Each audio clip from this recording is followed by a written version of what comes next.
Hello and welcome. You're watching Addis Media Network, and this is our weekly review, reviewing the issues we have at hand. And this is Branat Addis, the producer. With me today is, of course, Tekla Hamonat Gabrayezgi, and a wonderful time to have you here. I'm too. Really appreciate it. Yeah. And over the week, one of the biggest issues we have, of course, and most of our time will be covered talking about the Grand Ethiopian Renaissance Dam. And I really want to say congratulations to you and to our viewers as well. Yeah, congratulations to all of us. Really amazing. This, by the way, GERD is one of the largest top 20 hydropower in the world. And of course, Africa's #1 largest African, of course, hydropower.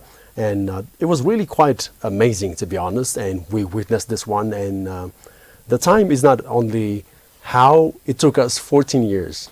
It is how we finalize it at the end, of course, and because people didn't expect it, as you have been witnessing from the very beginning of it, from the laying, of course, the cornerstone, from the, of course, contributing, even starting from a penny to millions of dollars. And it really was a very emotional time that was witnessed from everybody's view, including the residents to the leaders. And I was also watching you while you were doing the news as well. And one of the reasons why we, of course, came back, of course, discussing this is because I remember last time we came here, we were talking about the artificial intelligence, and that really influenced many people. They were even telling me that after watching the show, they start using the artificial intelligence, of course. And this is a wonderful time to have you again. So we have, of course, some things that we need to talk, including the, especially the hydroelectric power, of course, Adwa, the GERD, is not only used for hydroelectric power, but it has many uses as well. Then, we'll talk all other issues as well. And let's begin with the numbers we have. And you will also tell me your personal takes as well. Because we know that this, of course, takes over 5,150 megawatts. It's designed to generate this much. And, of course, it's enough to power millions of homes and industries. And one of the wonderful speech made right there was, of course, Prime Minister Abiy Ahmed. Yeah. He said that Ethiopia built the dam to prosper, to electrify the entire region, and to change the history of black people. It is absolutely not to harm its brothers. What a speech that was, yeah. Before I come to that point, Yeah. that 14 years was not as a vacuum. It was the composure or the compositions of experiences. Many people that gained expertise, experience from that dam, and many people learned. Many people became experts on that project. More than 25,000 people got an expertise or expertise from that dam project experiences. And so we have gained many engineers from that dam. So the rest we are going to build are also that are our reserve. Those engineers are our reserve to build another Adwa sizable project. So this is what another side we have to discuss, I think. So, and when we come to your point, is that from the civil servant to the shoe shiners, used to raise money, used to contribute to that dam through energy, finance, knowledge. So finally it has come true, and many Ethiopians are now very happy for that compilation. So this is what I would like to express. And when we come to the Prime Minister, he said that Ethiopia didn't intend to harm any nation, the downstream countries, rather than just to benefit them. So they are going to benefit from this dam, especially Sudan, were exposed to flash flood, to this flash flood, and now the dam is retained and harnessed, and that retained water is supposed to flow to Sudan safely. So now this Sudan is safe, and Sudan feels safe and secured. Thanks so to the GERD. Sudan has to thank Ethiopia for doing that. Sure. Not only that we expect thankfulness from Sudan, has to repay for what we have contributed to that dam through financially, or through financial contribution, through any energy or something else. So Sudan has a debt on this. Later on, it in turn accused us of building that dam, for we just saved Sudan because it was exposed for that extreme floods. That's it. That's for the flood exposure. So later on, we harm Sudan. Later on, we harm Egypt.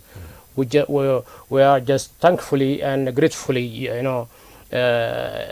providing them, pure energy, pure water to those countries, to those downstream countries.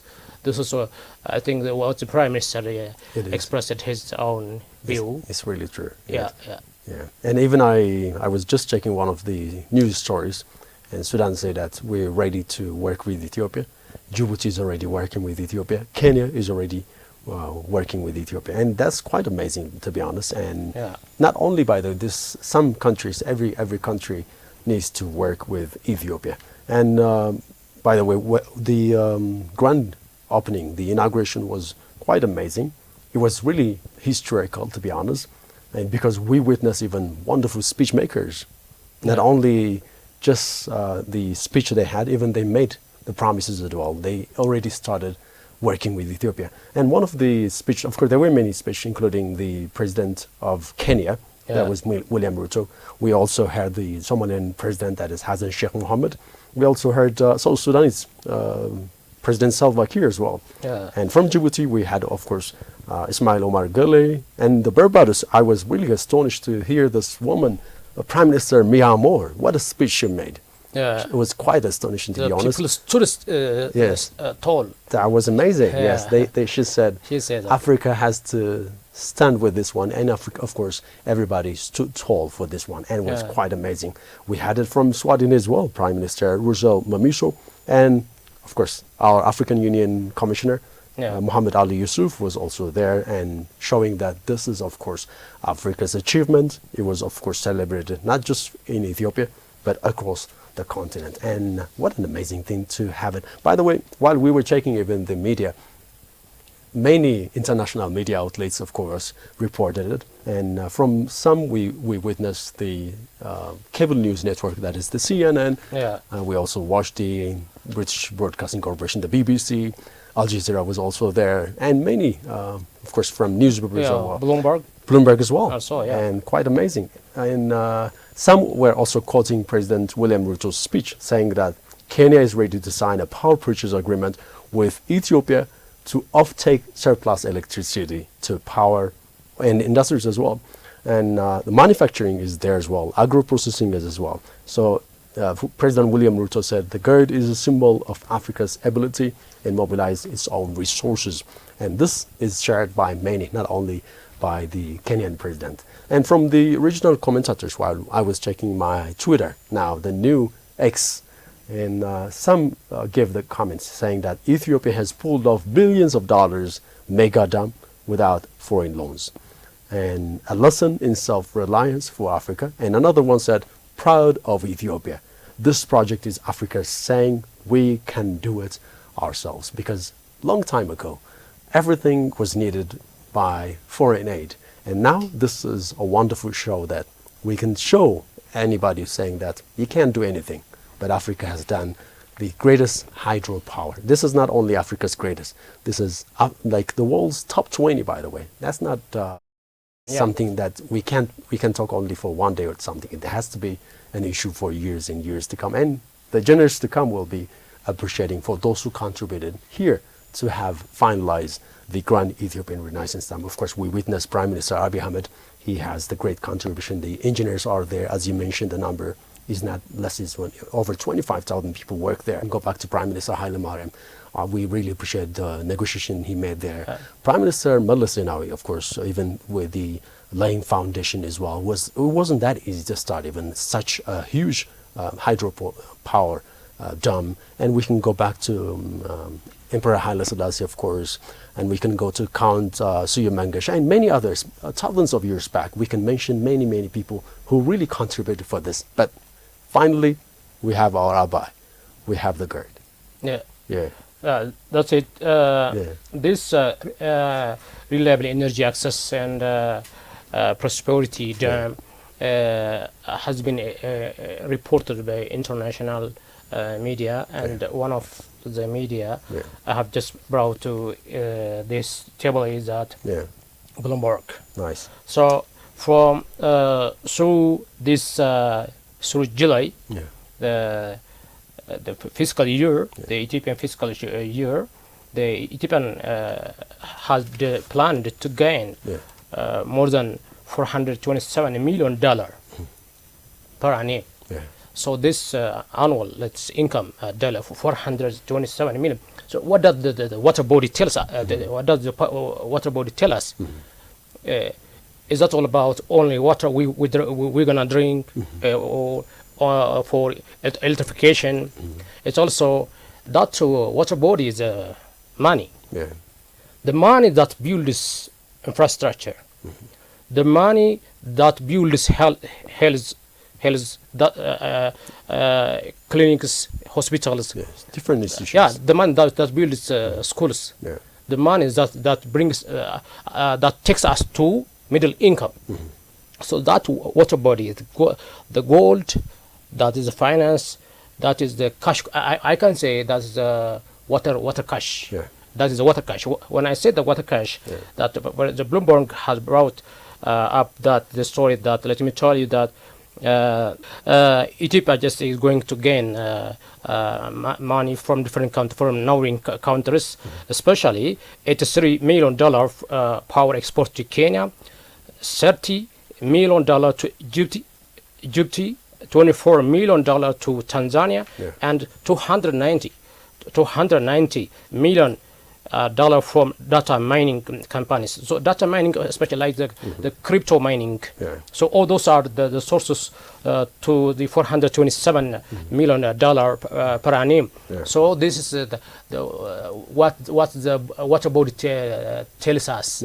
So that is what I have named it. That the cash water. That's cash water. Not only that it's drinkable water for electrification usage. So this is the water we have been building up for. It was target for this and beyond that target. And the domestic electrification expansions is also that is targeted to be run for. Nice. Taklamanat, I really appreciate that we're talking about the Grand Ethiopian Renaissance Dam. We'll be back talking. And let's give our viewers what the Prime Minister, Ethiopian Prime Minister Abiy Ahmed said. And of course, we'll go to leaders' speech. The local international dignitaries, including presidents and prime ministers, gathered for the GERD inauguration. And we'll be back watching those. By the way, you're watching Addis Media Network. And this is our weekly review with me, Branet Addis. And we'll be back. ለኢትዮጵያ ብቻ ሳይሆን ለጥቁር ህዝቦች በሙሉ ምድር እስክትሰበሰብ ታሪክ ሆኖ የሚኖር ታላቅ ገድል ነው። Renaissance is a great victory not only for Ethiopia, but it is also for all black people till the earth's life comes to an end. To all Ethiopians who might own various attitudes, my only wish and prayer is that an Ethiopian should not pass away without observing this adventuresome history and work of our time. It is because Renaissance could never be explained through photo, video, and speech. An individual who comes here can only experience it. This generation should come and visit the adventure that it did. That is my prayer and wish, and it is my invitation for the rest of the black people in the world too. Renaissance is the first great work in the history of black people. It also showed that we are able and can accomplish anything. My invitation is for you to come and visit this so that you can assert that you are able and will continue to do so. ለታችኛው ተፋሰስ አገራት ወንድሞቻችን For our brothers of the downstream riparian countries, for brothers of Sudan and Egypt, Ethiopia constructed Renaissance Dam to prosper, fill the region with light, and change the history of the black people. However, Ethiopia never does it to harm its brothers. For those who might have threats about such a harm, Ethiopia never blocks your deserved water supply. That is what I want to assure you today in front of all the people of Ethiopia.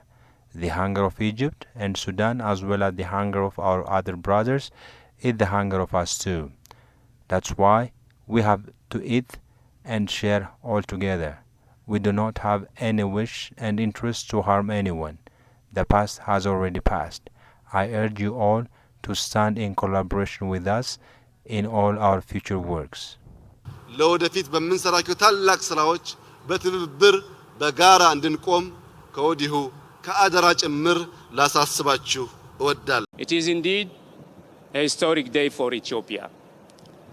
The inauguration of the Renaissance Dam will be remembered for generations to come. The inception of this project, its construction, and today its inauguration took decades of hard work, dedication, and a visionary leadership.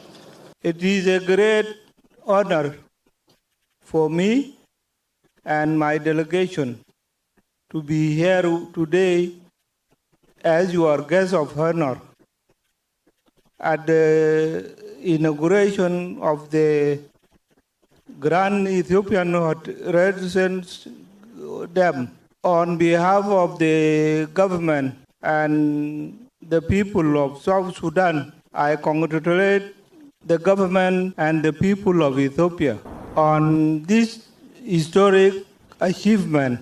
It is my singular honor and deep privilege to address you on this important occasion, the inauguration of the Grand Ethiopian Renaissance Dam, a moment of monumental significance. I congratulate the government and the people of the Federal Republic of Ethiopia on this historic achievement.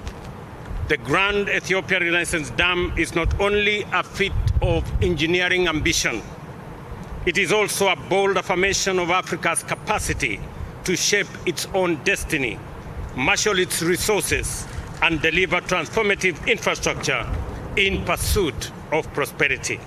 If this was to achieve simply the provision of water and energy to the people of Ethiopia and surrounding countries, it would be a marvel of history, a marvel of engineering, and a boon for the prosperity of the people of this region.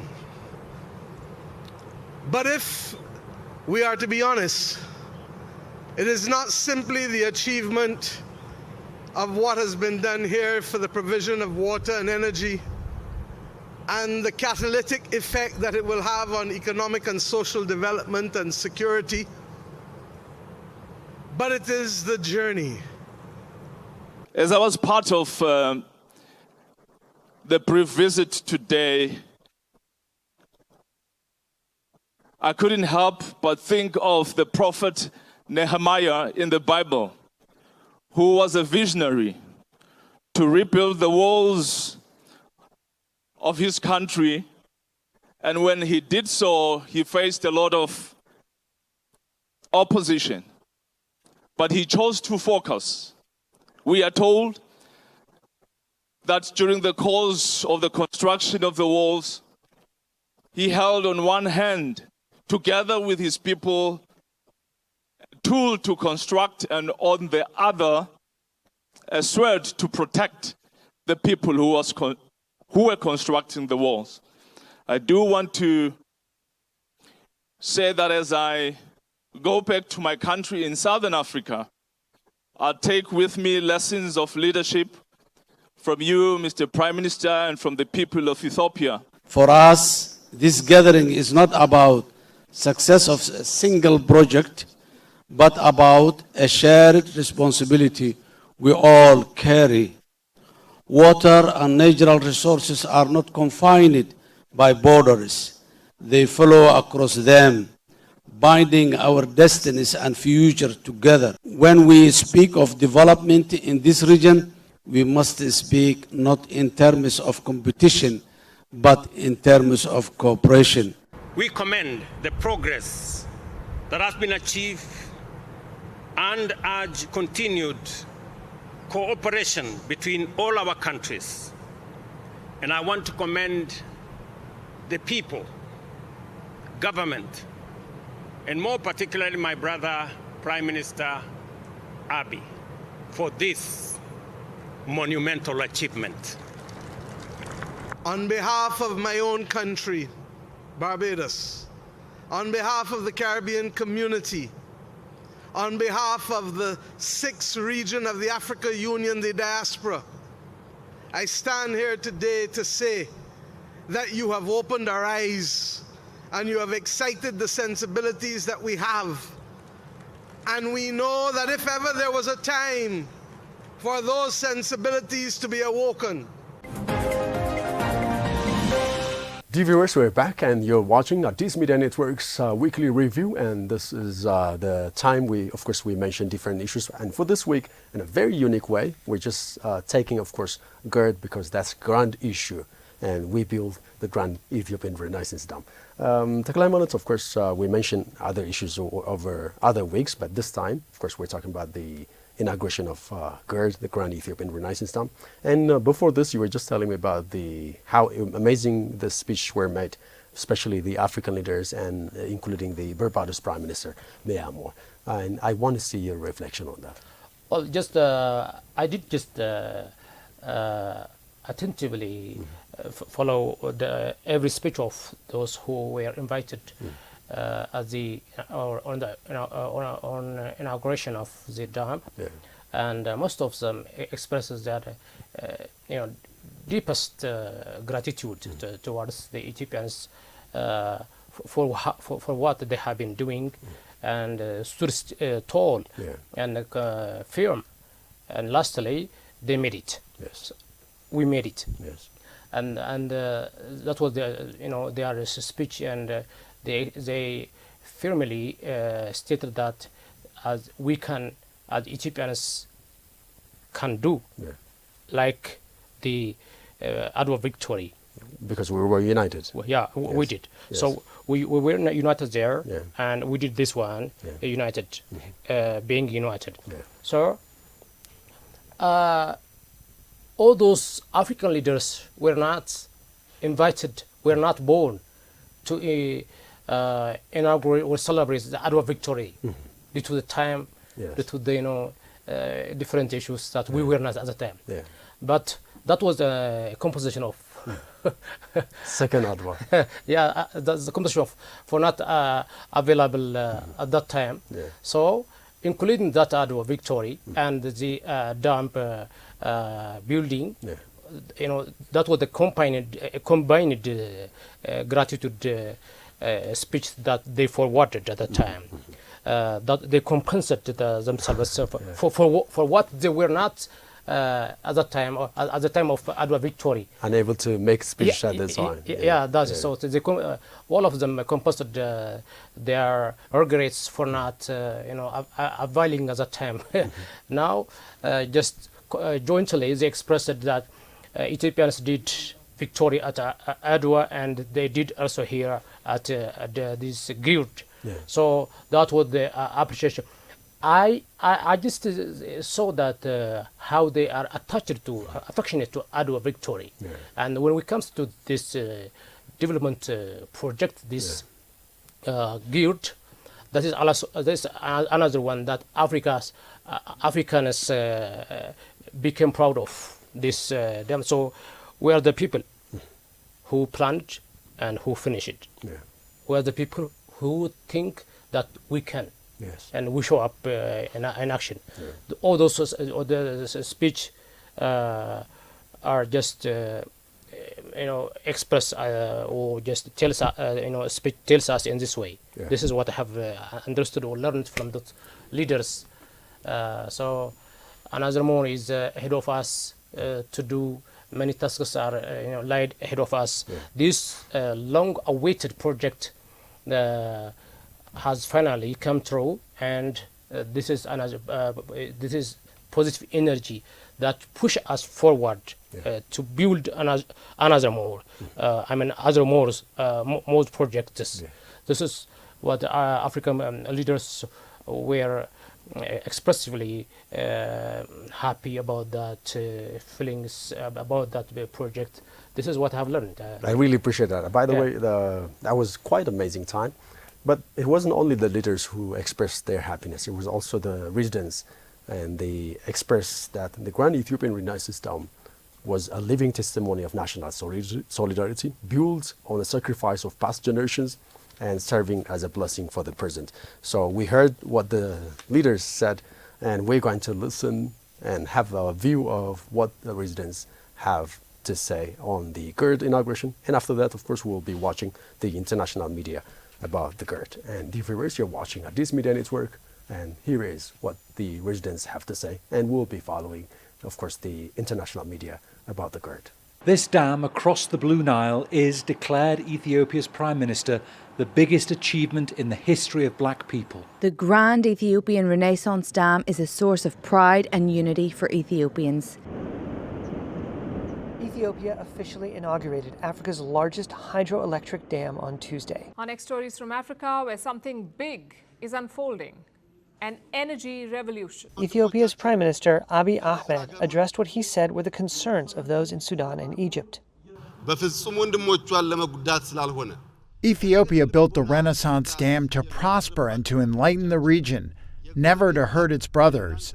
I would like to confirm to you in front of the Ethiopian people that we will never retain your fair share of the water at any point. I am deeply delighted, for this is another Adwa for Ethiopians. Just as our forefathers fought bravely and triumphed over colonizers, the Grand Ethiopian Renaissance Dam stands as this generation's greatest victory. It's a monumental achievement built through the knowledge, skills and financial contribution of all Ethiopians. This is the pride of our nation, a symbol of unity, resilience and shared destiny. What we heard today is truly quite astonishing. The brave pioneer began this journey, but passed on before seeing it completed. Another hero then took up the mantle and, through the collaboration of all Ethiopians, brought it to fruition. This achievement is a powerful reminder that through unity, we Ethiopians can make history. We have long awaited this day, and I'm overjoyed. It fills me with pride and happiness to witness the completion of our dam, a testament to the determination, skill, and unity of all Ethiopians. This dam is a powerful symbol of unity among Ethiopians and will stand as a heritage for generations to come. Every Ethiopian has contributed to its realization, proving that we can achieve great things on our own despite any false narratives suggesting otherwise. Every single penny invested in our dam came from the contributions of ordinary Ethiopian households. This is truly our dam, and we take immense pride in ourselves for making this vision a reality. I am filled with joy.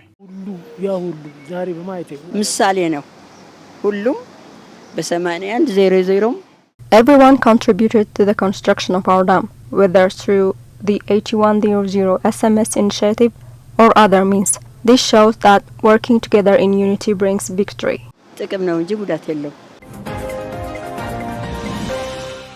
Dear viewers, you're watching Addis Media Network, and this is our weekly review, reviewing the issues we had over the week. Of course, one of the main issues we had was the Grand Ethiopian Renaissance Dam, and has become, of course, finalized, completed, and we inaugurated it. And with me here today is Takla Haimonet Gabrayezgi. I am Brian Addis, and the final issue, of course, would take us to guests. Guests have been attending different annual meetings as well, and they have been saying a lot about Ethiopia, specifically about the capital, Addis Ababa. And they call Addis Ababa as a world-class urban center and striving for more growth, and is a convenient place to live, even not only for international converses, but this is quite amazing. And because they're saying that this is, of course, a world-class African city. Yeah. What an expression. Oh yeah, just like we have been just discussing along with this dam. If you have something to yourself and to others, it is unexpected that many things will come to you. Unless you have, many things get away from you. So that the guests, many international organizations, leaders have been attending different exhibitions, conferences here in Addis Ababa. Just Addis within the past year, within a year, more than 150 events Addis Ababa hosted. So those events were not gained simply. They were hard gained. Those hard gained were through the Addis Ababa, development projects, like the corridor. So how you can tell how Addis Ababa right now, it is very attractive city in terms of all the roads, in terms of the lights, in terms of all the cadastre of the city. All those made the international leaders, organizations come to Ethiopia. So that's why I say that hard-gotten issue. So now we are the center of attractiveness. We are the center of tourism right now. So Addis Ababa especially gaining different benefits or advantages over these exhibitionists or MICE. In tourism, this MICE, MICE, which is that's expressed for that meeting, initiative, conference, and exhibitions. So Addis Ababa has been the whole year center of this MICE, and that's why many guests have been busy attending and following all those events. So if we are the center of tourism, that is because you did something good. If you are the center of tourism, it does mean that there is something we did great behind.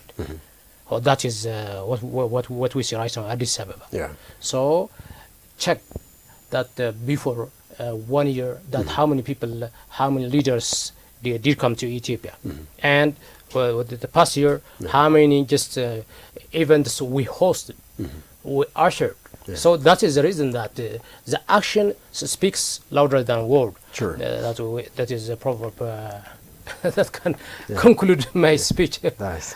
Thank you. By the way, one of the events, as you mentioned, was of course the Second African Climate Summit. There were other events as well, and this will be a wonderful time to give our viewers what the guests had to say, and of course we'll be back watching it. Ethiopia has been demonstrating some incredible leadership for the continent as well, and I think it's projects that, like what you are mentioning, really show that for Africa's climate strategy, it cannot be divorced from questions of social and economic development. So for us, as African people, we really need to stand firm on a vision for building climate resilience on the continent that merges our needs for development. So we want to see more such initiatives like the dam that you are mentioning, that's going to be solving so many more problems, but we want to see it on terms that are on our own, and we want to see development projects like this being able to be funded and sustainable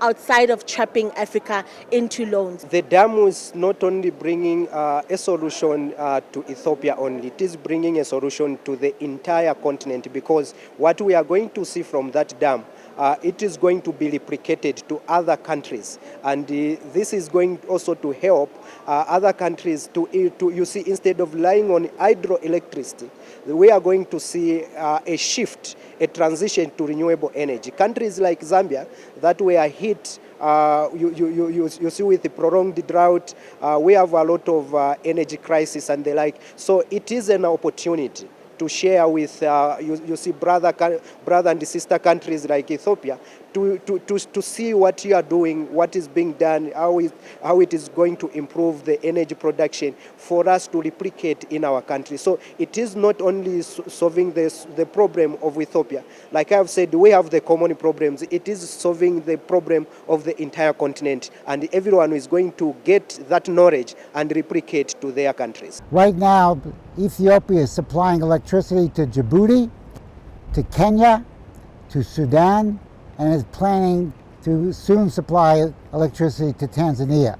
So the economic integration has already begun. Now, from my standpoint, as a physical economist, we need a lot more energy for Ethiopia and for Africa. But this is the biggest injection of energy into the continent in recent decades.